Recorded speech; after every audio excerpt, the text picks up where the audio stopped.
Magda-drop off nga pala kami ng parcel ngayon. At dahil konti lang naman yung umorder sa amin, naisipan ko sumama na lang kami ni Gab. Ilang araw na rin kasi kaming hindi lumalabas dahil sa madalas na umuulan. Sa umaga naman, si Gab anong oras na gumigising. Sobrang tirik na yung araw kaya sobrang init kaya hindi na kami nakakalabas. Pagkatapos nga namin mag-drop off, dumiretso kami dito sa Robinson. Hindi ko nga ini-expect na pupunta kami dito kasi tingnan nyo naman yung suot ko, pambahay lang. Tapos si Gab walang tsinelas. Wala man lang pasabi yung asawa ko, hindi tuloy ako nakapag-aura. Malapit lang kasi to dito sa amin kaya naisipan na lang ng asawa ko na dito na lang kami mamasyal. Buti na nga lang pwede nang isama si Gab at may oras na kaming mag-banding. Habang naglalakad nga kami, napatigil ako dito sa anime figure na to. Kasi ang cute talaga. Kahit hindi ako mahilig dito, napatigil talaga ako sa sobrang cute ng mga anime figure. Pagkatapos nga, napadaan kami dito sa kids area. Meron silang claw machine at mini playground. At grabe, ang daming batang naglalaro. Sayang, gusto ko sana ipalaro dyan si Gab kaso wala kami mga gamit para sa kanya. Biglaan kasi talaga yung pagpunta namin dito. Pero siguro next time, sunod nga namin pinuntahan dito sa Mr. DIY. Pumasok nga kami at baka may mabili kami dito. Baka lang naman, pero wala talaga kami balak bumili dahil wala sa budget namin to ngayon. Habang nag-iikot nga ito, may nakita ko ditong cute bag. Pwedeng paglagyan ng skincare or makeup kapag magta-travel ka. Then, meron din sila mga ganitong design, pero same lang din yung color. Pwede mo rin ilagay dyan mga sanitizer or gamit ni baby. Kaso, hindi ko pa naman need, so hindi ako bibili. Sunod naman, nadaanan ko to. Dito talaga tumigil ang mundo ko. Char, kasi nga, gamit na naman sa bahay. Ngayon kasi, nahihilig na talaga ako sa mga gamit sa bahay. Nagbabago talaga ang gusto mo kapag may pamilya ka na.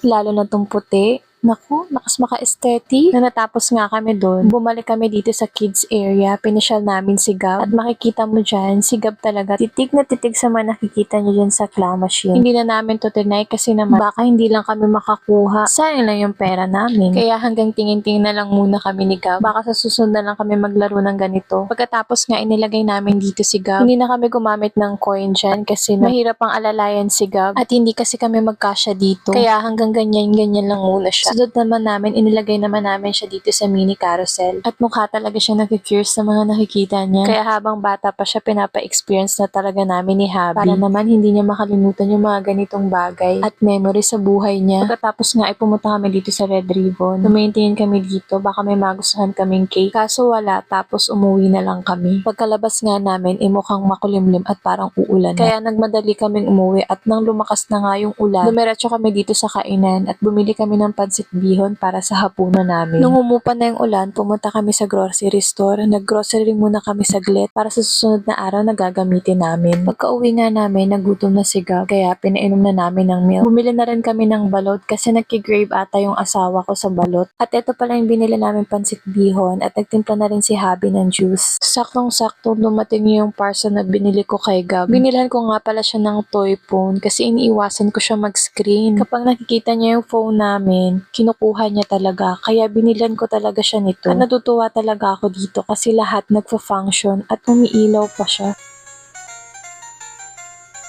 At isa pa dito, meron din siyang question and answer. At saka, rechargeable na rin siya. Hindi mo na kailangan palitan yung battery kasi naka-built-in na siya. Kailangan mo na lang i-charge. Isa rin sa iniiwasan ko sa pag-gadget niya is yung mata niya. Dahil nakakalabo talaga yung sobrang pagbababad sa gadget. At sa normal age niya, hindi kailangan na nag-gadget. Kaya mas ini-introduce ko yung mga ganitong toy para sa kanya.